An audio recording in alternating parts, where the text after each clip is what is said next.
Hello everybody, I hope that everybody's staying safe with their families at home. Everybody is missing you so much and can't wait for us all to be back together again at Biggin. Today I'm going to read you the first chapter of one of my favourite stories called George's Marvellous Medicine, and it is written by Roald Dahl. The first chapter is called Grandma. I'm going shopping in the village, George's mother said to George on Saturday morning, so be a good boy and don't get up to mischief. This was a silly thing to say to a small boy at any time. It immediately made him wonder what sort of mischief he might get up to. And don't forget to give Grandma her medicine at 11 o'clock, the mother said. Then out she went, closing the back door behind her. Grandma, who was dozing in the chair by the window, opened one wicked little eye and said, "Now, you heard what your mother said, George. Don't forget my medicine." "No, Grandma," George said, "and just try to behave yourself for once in a while she's away." "Yes, Grandma," George said. George was bored to tears. He didn't have a brother or a sister. His father was a farmer, and the farm that they lived on was miles away from anywhere, so there were never any children to play with. He was tired of staring at pigs and hens and cows and sheep, and he was especially tired of having to live in the same house as that grizzly old Groonian of a grandma. Looking after her all by himself was hardly the most exciting way to spend a Saturday morning. "You can make me a nice cup of tea for a start," Grandma said to George. "That'll keep you out of mischief for a few minutes." "Yes, Grandma," George said. George couldn't help disliking Grandma. She was a selfish, grumpy old woman. She had pale brown teeth and a small, puckered-up mouth like a dog's bottom. "How much sugar in your tea today, Grandma?" George asked her. "1 spoon," she said, "and no milk." Most grandmothers are lovely, kind, helpful old ladies, but not this one. She spent all day and every day sitting in her chair by the window, and she was always complaining, grousing, grouching, grumbling, griping about something or other. Never once, even on her best days, had she smiled at George and said, "How are you this morning, George?" or "Why don't we have a game of snakes and ladders?" or "How was school today?" She didn't seem to care about other people, only about herself. She was a miserable old grouch.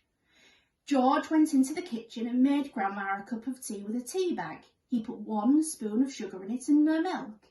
He stirred the sugar well and carried the cup into the living room. Grandma sipped the tea. "It's not sweet enough," she said. "Put more sugar in." George took the cup back to the kitchen and added another spoonful of sugar. He stirred it again and carried it carefully into Grandma. "Where's the saucer?" she said. "I won't have a cup without a saucer." George fetched the saucer. "And what about a teaspoon, if you please?" "I've stirred it for you, Grandma. I stirred it well." "I'll stir my own tea, thank you very much," she said. "Fetch me a teaspoon." George fetched her a teaspoon. When George's mother or father were home, Grandma never ordered George around like this. It was only when she had him on her own that she began treating him badly. "You know what's the matter with you," the old woman said, staring at George over the rim of the teacup with those bright, wicked little eyes. "You're growing too fast. Boys who grow too fast become stupid and lazy." "But I can't help it if I'm growing fast, Grandma," George said. "Of course you can," she snapped. "Growing's a nasty, childish habit." "But we have to grow, Grandma. If we didn't grow, we'd never be grown-ups." "Rubbish, boy, rubbish," she said. "Look at me. Am I growing? Certainly not." "But you did once, Grandma." "Only very little," the old woman answered. "I gave up growing when I was extremely small, along with all the other nasty childish habits like laziness, disobedience and greed and sloppiness and untidiness and stupidity. You haven't given up any of those, have you?" "I'm still only a little boy, Grandma." "You're 8 years old," she snorted. "That's old enough to know better. And if you don't stop growing soon, it'll be too late." "Too late for what, Grandma?" "It's ridiculous," she went on. You're nearly as tall as me already. George took a good look at Grandma. She certainly was a very tiny person. Her legs were so short she had to have a footstool to put her feet on, and her head only came halfway up the back of the armchair. Daddy says it's fine for a man to be tall, George said. Don't listen to your daddy, Grandma said. Listen to me. But how do I stop myself from growing, George asked her. Eat less chocolate, Grandma said. Does chocolate make you grow? It makes you grow in the wrong way, she snapped. Up instead of down. Grandma sipped her tea, but never took her eyes from the little boy who stood before her. Never grow up, she said. Always down. Yes, Grandma, and stop eating chocolate. Eat cabbage instead. Oh, cabbage? I don't like cabbage, Grandma, George said. It's not what you like or what you don't like, Grandma snapped. It's what's good for you that counts. From now on, you must eat cabbage 3 times a day, mountains of cabbage. And if it's got caterpillars in it, so much the better. Oh, George said.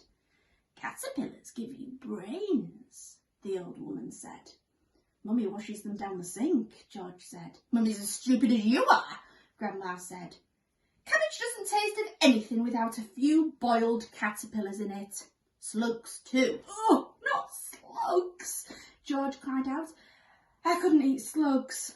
Whenever I see a slug on a piece of lettuce, Grandma said, I gobbled it up quick before it crawls away. Delicious. She squeezed her lips together so tight that her mouth became a tiny wrinkled hole. Delicious, she said.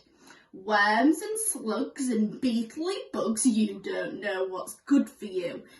You're joking, Grandma. I never joke, she said. Beetles are perhaps the best of all. They go crunch.